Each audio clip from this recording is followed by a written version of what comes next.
కల్లూరు యువకుడు పాకాల వద్ద రోడ్డు ప్రమాదంలో తీవ్రంగా గాయపడి వైద్యశాలలో చికిత్స పొందుతున్నాడు. ఆపరేషన్ కి దాదాపు 4 లక్షల రూపాయలు కావాల్సి రావడంతో తల్లిదండ్రులు మధ్యతరగతి కుటుంబం కావడంతో వారికి అది భారంగా మారింది.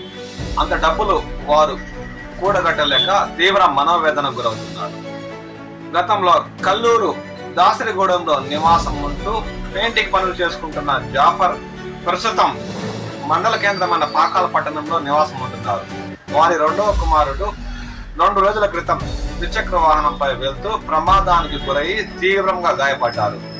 ఆ యువకుడిని చికిత్స నిమిత్తం వైద్యశాలకు తరలించగా అతని ఆపరేషన్లకు దాదాపు 4 లక్షల రూపాయలు ఖర్చు అవుతుందని వైద్యులు తెలిపారు. దీంతో ఆ కుటుంబం దిక్కుతోచని పరిస్థితిలో తీవ్ర మనోవేదన గురవుతుంది.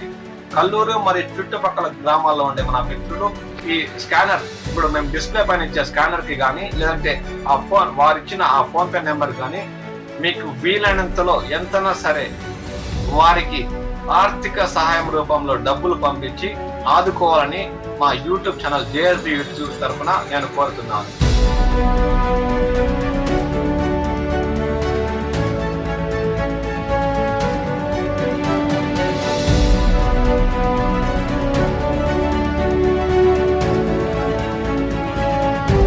ఆ యువకుడి వైద్యానికి ఖర్చయ్యే డబ్బులను మనకు వీలైనంతలో పంపించి వారి కుటుంబాన్ని ఆ మనోవేదన నుండి కాపాడటానికి ప్రతి ఒక్కరూ సహాయ సహకారాలు అందిస్తారని మనస్ఫూర్తిగా కోరుకుంటున్నాను.